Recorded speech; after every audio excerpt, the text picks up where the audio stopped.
What you thought was just a quiet neighborhood. What you believed was just a strange noise in the basement.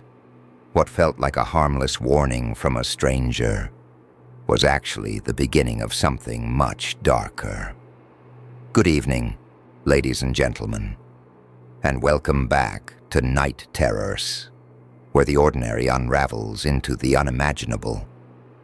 Tonight, we've stitched together a collection of chilling true-style tales that explore what happens when reality bends. When a late-night visitor slips through locked doors. When a buried secret refuses to stay hidden.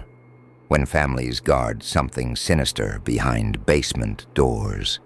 And when a peaceful home slowly turns into a trap. These aren't just ghost stories. They're unsettling glimpses into places you thought were safe. And by the end of tonight's video, you might just think twice about checking your basement, walking near the tree line, or trusting your neighbors. If you enjoy stories that crawl under your skin and stay with you long after the lights go out, make sure to like this video, comment below with your own creepy experience, or email us directly at nightterrorxinbox@gmail.com. Your story might be featured in a future episode. Now, turn down the lights, put on your headphones, and whatever you do, don't look behind you.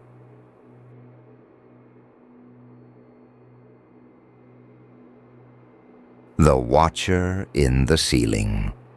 So I was talking to my cousin Drew one night, just catching up over a few beers, when he suddenly dropped this story on me, one I still think about every time I hear a creak in the ceiling.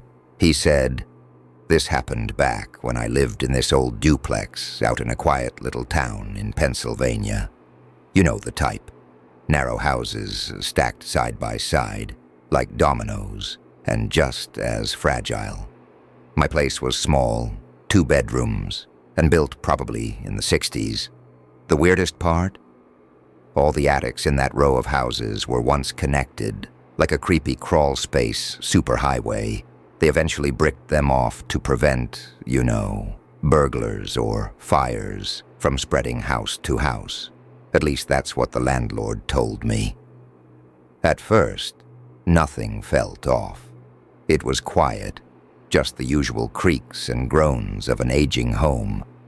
But then Drew mentioned he started hearing something, always when he was in the shower. A soft scraping sound, like fingernails on insulation, not loud enough to panic, but just eerie enough to notice. He brushed it off as squirrels or raccoons. After all, country life came with nature knocking, right? Still, it kept happening. Same place, same time. So one day, he got his buddy Matt to check the attic. Matt popped the hatch, stuck his head in with a flashlight, looked around, and said it was all clear. Nothing. Just dusty beams and old insulation. And that was it, for a while. Until one Friday night. Drew was getting ready for a night out with some friends. He had the shower running, music playing low, and his dog, this big, sweet mutt named Rocco, was lying on the bathroom rug. Then that sound came again, but this time Rocco jumped up, ears perked, and started growling at the ceiling, low and guttural, like he was warning something or someone. Drew froze. Rocco wasn't the type to bark at shadows. The hair on his own neck stood up. Without finishing his shower, Drew threw on some clothes, grabbed Rocco, and left to get ready at his friend's place instead. He didn't feel safe there, and that unease only got worse. The next day, while he was getting out of his car, his neighbor, this weird, greasy guy named Lester who lived 2 doors down, called out to him, "Hey, you all right last night?"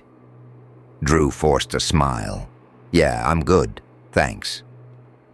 Lester nodded, leaning on his rake, and then asked, "Did you make it to your friend's place okay?" Drew blinked. That stopped him cold. He hadn't mentioned that to anyone, not out loud. He had whispered on the phone with his friend, barely audible, because he was still shaken. There was no way this guy should have known. He got inside and locked every bolt on the door. Then it really hit him, unless someone had been listening through the walls or from above. He called his dad and cousins, told them everything. That night they came over. They turned on only the bathroom light to keep the rest of the house dark. Drew's dad grabbed a flashlight, climbed into the attic, and went silent for several minutes. When he came back down, his face was pale, but angry. He didn't say a word, just stormed outside and started pounding on Lester's door, shouting for him to open up. But the guy wasn't home. Later, Drew and his cousin Tyler went up into the attic themselves. That's when they saw it. The bricks between Drew's attic and Lester's side had been knocked out. Almost all the rubble had landed on Drew's side, meaning the break-in had come from Lester's unit. And then they noticed something else. 2 tiny drilled holes in the ceiling right above the shower. Perfect size for peeking. The attic above was dark, so Drew had never noticed them from below. But when they turned on the bathroom light and looked up from the attic side, those holes glowed like tiny eyes staring back. He called the police. They came, looked around, and said the same thing they always do in these stories: no proof. Lester claimed he never went into the attic, blamed it on previous tenants. The cops couldn't do much, but Drew knew. From that night on, he never stayed in that house again. He left it behind, moved across town, changed his number, even installed cameras in his new place. He never proved it, but in his gut, he knew what was going on. Someone had been watching him, listening, waiting. And the only thing separating them was a thin wall of drywall and old bricks. So next time you hear a creak above you while you're in the shower, just remember, sometimes it's not the house settling. Sometimes it's someone settling in.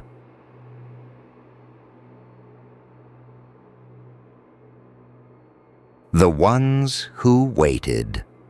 A friend of mine, Jayla, told me this after she moved back home from college last year. We were catching up at a coffee shop when she leaned in and said, "I've got a story that still keeps me up some nights. And if my boyfriend hadn't woken up when he did, I don't know what might have happened." It started when she moved from Colorado to a small college town in upstate New York. She'd always dreamed of living on the East Coast, away from the noise at home and the pressure from her parents. Her first year in student housing was fun enough, cramped but cozy, and she made good friends. But by the time sophomore year rolled around, she and 3 of her closest friends decided to rent a house just a few blocks from campus. More space, more freedom. It felt like a fresh chapter. Jayla's room was on the ground floor, facing a little overgrown backyard that led to a flimsy wooden gate. That gate opened into an alley where people dumped trash, old furniture, broken TVs, typical college town junk. The weird part? The gate could only be locked from the inside, and even then, the latch was busted. So they'd tied it shut with a shoelace and a strip of bedsheet until they could figure out something better. On one side of their house lived a quiet couple with a newborn. On the other side, a group of 5 guys renting together, loud, constantly arguing, definitely off. Jayla told me there was just this off-kilter energy about them. The kind where you can't point to anything specific, but your gut keeps warning you. One day everything went from strange to disturbing. Police showed up to the house next door. Jayla and her roommates had heard shouting and something breaking earlier, so they stepped outside. One of the guys from that house stumbled out, blood running down his arm, his shirt ripped, a gash on his head. Another roommate had attacked him, and the rest with a knife and lit a fire in their kitchen. The guy who was hurt seemed shaken, obviously. But Jayla said there was something about the way he looked at her. Like the injury didn't matter. Like he was trying to memorize her face. She and her roommates gave him a first aid kit, an old t-shirt, did what they could until the cops put the attacker in a van and drove off. That was that. Except it wasn't. A few days later, Jayla started seeing the injured guy around campus, not coincidentally, frequently. He always had something to say, something strange. At first she thought it was harmless until one afternoon, she was walking back from a corner store and he stepped out from behind a tree and said, "You didn't want to talk earlier. That's okay. I'll just wait for you at your place. We'll talk when you get back." She laughed nervously, assuming he was joking. But when she turned onto her street a few minutes later, there he was, him and one of his housemates, sitting on her doorstep. She froze, just stood at the corner, heart racing. Her roommates weren't home. The one guy who lived with them was out. She waited near the store for almost an hour until they finally gave up and left. Jayla sprinted back, locked the door, and peeked through the frosted glass panel in the entryway. From then on, she avoided them. For weeks, nothing happened. Then one evening, she stepped into the backyard for a smoke and noticed something odd.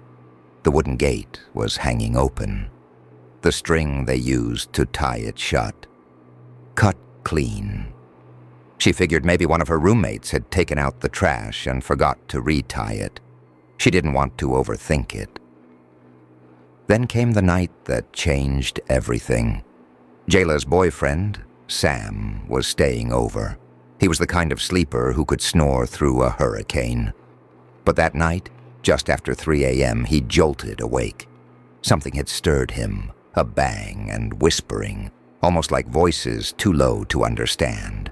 He shook Jayla gently. "Shh, listen." She blinked groggily, trying to make sense of the shadows in the room. Then they both heard it, the soft slam of the wooden gate swinging open, followed by footsteps, crunching across the gravel in the backyard. Slow, careful. Jayla's window was slightly open, like always, to let the heat escape. Her heart started pounding. Then came the doorknob, rattle, rattle. Someone was gently trying the back door, testing it. The curtains were drawn, thankfully, but Jayla said she could feel whoever was out there. Not just someone, them. Watching, waiting. She whispered, "If they come through, we run." No sooner had she said it than they heard her window creak. Just slightly. But it was enough. Jayla and Sam leapt from the bed, snatched her phone, threw on what clothes they could find, and bolted from the room and out the front door. She called her roommates, told them to lock their doors immediately. Then she dialed 911. Luckily, the local precinct was only a few blocks away. Cops were on the scene within minutes. They found one of the guys still in the backyard. The other had taken off down the alley but was picked up half an hour later near the college library. Jayla kept asking herself, why? She'd never insulted them, never even had a full conversation with them, but something about her had drawn their attention, something sick. The cops never told her much after that. The neighbors eventually moved out, and so did she, months before the lease ended. Even after returning home, she told me she'd lie awake at night thinking about what could have happened if Sam had stayed asleep. "Sometimes," she said, "you don't have to do anything wrong to become someone's obsession. All it takes is being seen."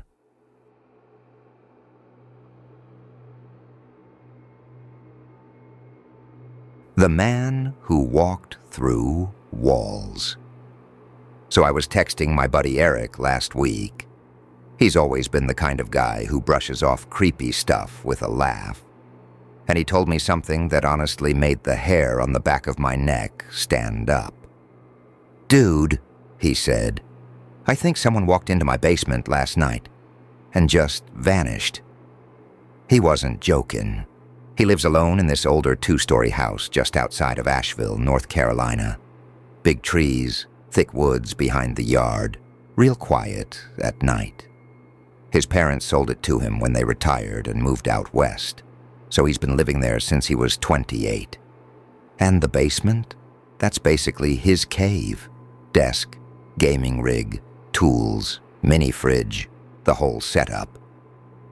Anyway, it was around midnight when his neighbor, an older woman named Bev, who lives next door and watches everything like it's a neighborhood soap opera, texted him saying, "Hey, a tall man just walked into your basement. Thought you should know." At first, Eric laughed it off. He figured Bev must have been seeing shadows or maybe just someone walking their dog. After all, he was sitting right there in the basement at his desk. No doors opened, no footsteps, dead quiet except for his headphones. He even replied, "I think you're seeing things, Bev. I'm alone down here." She didn't respond right away. About half an hour later, she messaged again.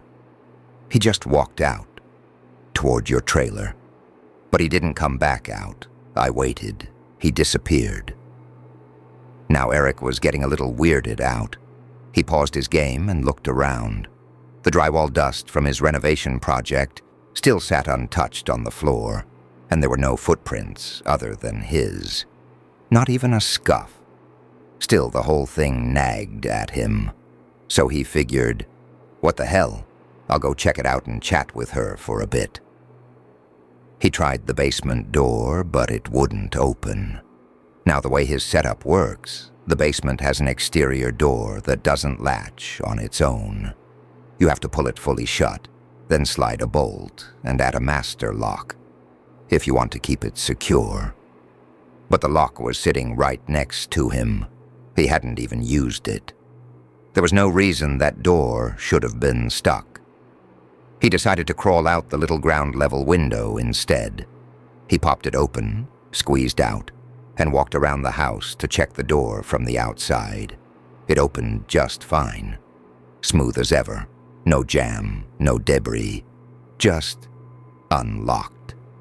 So shaking off the nerves, Eric hopped the fence and made his way over to Bev's porch. Summer air, quiet night, the usual sound of bugs in the woods. She was out there with her little lapdog and a mug of tea, like nothing happened. She was calm, he said. Too calm for someone who just saw a stranger walk into my house. Bev described the guy in more detail, said he was tall, like really tall. He had to duck to get through the basement doorway, wore all black, no face she could make out, just a weird presence. When she joked and asked Eric if he was cute, he told her to cut it out. After some more small talk, he wished her good night and hopped back over the fence to his place. The rest of the house looked normal. He did his usual rounds, locking up, turning off lights, pacing like he always does when he's wound up. Then, out of nowhere, bang. A deep, echoing crash from the basement. Not glass, not wood, more like stone hitting concrete. But nothing down there should have made that sound. He threw on his Crocs and rushed downstairs. Everything looked exactly how he'd left it. Drywall dust, undisturbed. Tools untouched. The mantel was still upright. Nothing was knocked over. No broken pieces. No mess. But the basement door was jammed again. Completely. He pulled. He yanked. Nothing. Eventually, he grabbed a metal pipe and tried prying it open, using the handle as leverage. Sweat was dripping down his neck. Still nothing. Getting frustrated and genuinely creeped out, Eric reached for his phone to call Bev. But his screen wouldn't turn on. Totally black. Which made no sense because he always kept it charging on his wireless pad. It should have been full.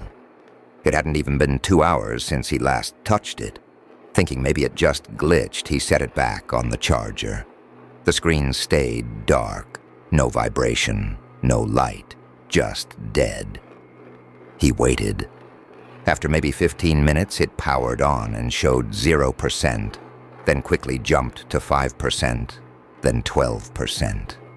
Like it had been drained and was now catching up.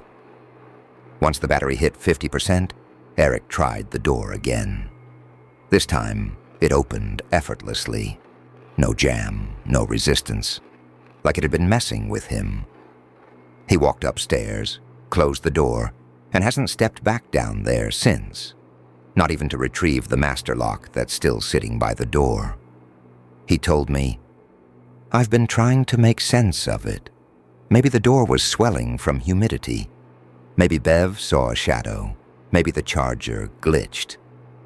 But he doesn't believe that, because if it was just shadows or swelling wood, who walked into the basement? Who walked toward the camper but never came back? And how did the door jam from the inside when there's no latch and no one else there? Sometimes, when things don't make sense, it's not because they're broken. It's because something or someone wanted them that way. Eric said he's not scared, but he hasn't gone back down, not once. Would you?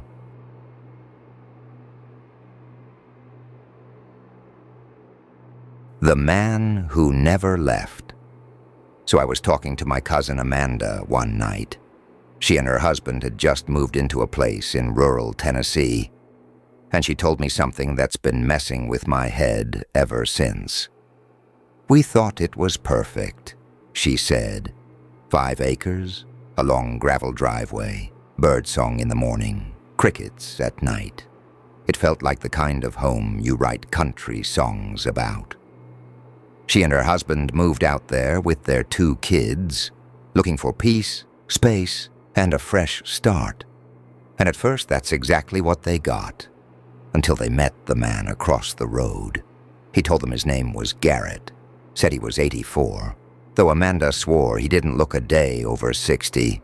Strong hands, clear eyes, always out chopping wood or working the fence line. One of those guys that just doesn't seem to age. He introduced himself warmly, but something about his smile felt old. Not in years, just in weight. Like he'd seen things no one else had. Turns out most of the neighbors were related to him. His daughter lived on the left, his niece and her husband on the right, his brother a few lots down, and another cousin a mile up the road. Family sticks together out here, he said. Amanda didn't think much of it. Small towns are like that. But then about a week later, Garrett came over early one morning. No knock, just showed up out of nowhere while Amanda was watering the porch plants. "You should mow your grass every 5 days," he said. "Out here, it's the rule." The thing is, their property wasn't a lawn. It was a field. They were planning to bale hay. When Amanda tried to explain, he cut her off and said something that stuck with her, like a thorn. "Next time, have your husband come talk to me. It's better that way." Then, as if commenting on the weather, he added, "You'd look more proper with long hair, more motherly." She chalked it up to old-fashioned nonsense, forced a smile, and let it go. But after that, the weird started stacking up. A few days later, Garrett's daughter, Mara, invited Amanda over for tea. She seemed quiet, gentle, always out tending her garden with gloved hands and a distant expression. Amanda hoped maybe she was different, that maybe this was just a family of quirky but harmless folks.